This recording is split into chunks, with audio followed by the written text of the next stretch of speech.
On the morning of October 9, 2020, a Texas state trooper pulled over a speeding Toyota Corolla that was driving erratically near DeKalb, Texas. When the trooper approached the vehicle, he found a woman behind the wheel, drenched in sweat, visibly shaken, holding a newborn baby in her lap.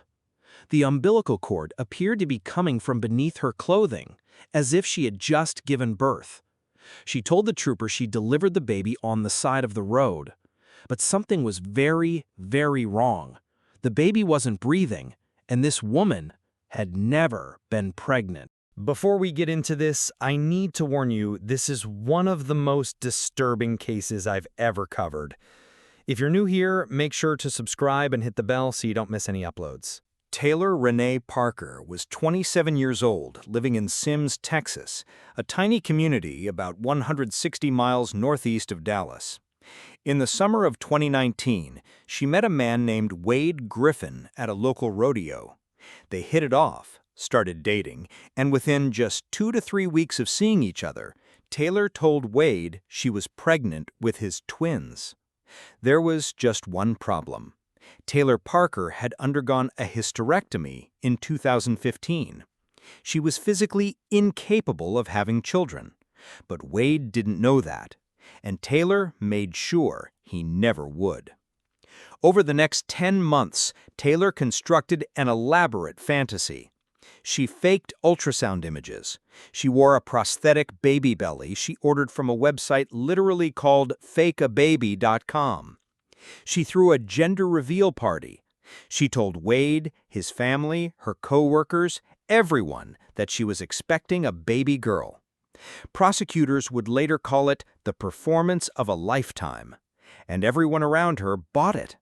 Wade even took medical leave from his job to prepare for the baby's arrival. But when her fake due date of September 19, 2020 came and went with no baby, things started to unravel.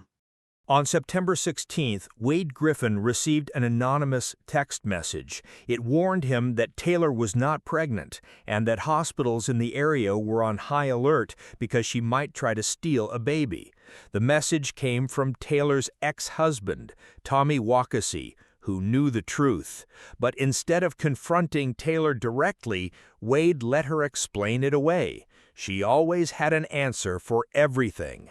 And this is where it gets chilling. Prosecutors say that from this moment on, Taylor entered what investigators called a frenzy.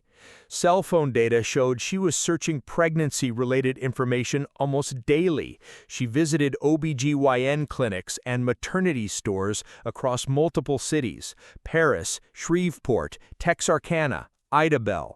She made 6 separate trips to Paris, Texas alone. She sat in the parking lots of prenatal clinics for hours, looking up license plates of pregnant women who walked inside. She was hunting, she needed a baby, and she was running out of time. The night before, Taylor visited Reagan's home in New Boston. Reagan was 21, 35 weeks pregnant with baby Braxlin.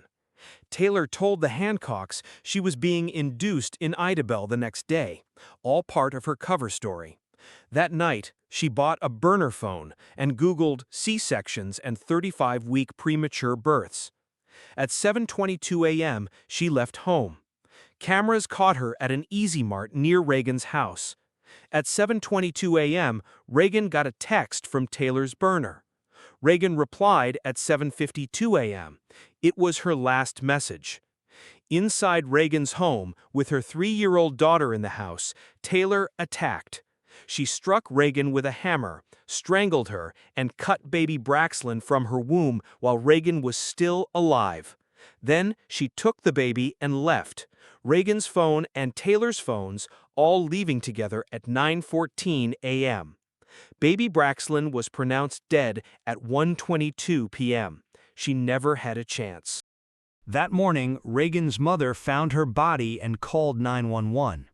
Meanwhile, a trooper pulled Taylor over near DeKalb. She was speeding with a newborn in her lap, claiming she'd given birth roadside. The umbilical cord appeared to be coming from her pants. At the hospital, staff immediately knew she hadn't given birth. Confronted, Taylor admitted to a physical altercation and taking the baby from Reagan's body. She was arrested that afternoon. Taylor's trial started September 2022. In 26 days, 142 witnesses testified. Prosecutors showed weeks of planning, search history, surveillance, cell data. Even in jail, Taylor tried framing an inmate with fake confession letters. The defense called no witnesses. The jury took under an hour to convict her of capital murder. 90 minutes later, they sentenced her to death. Taylor Parker is currently on death row at the Mountain View unit in Gatesville, Texas, one of only 7 women to hold that distinction in the state.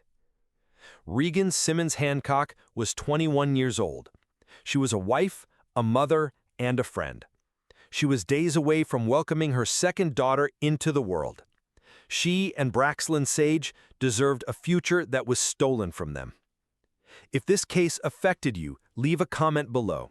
If you're new here, please subscribe. Your support means the world. I'll see you in the next one.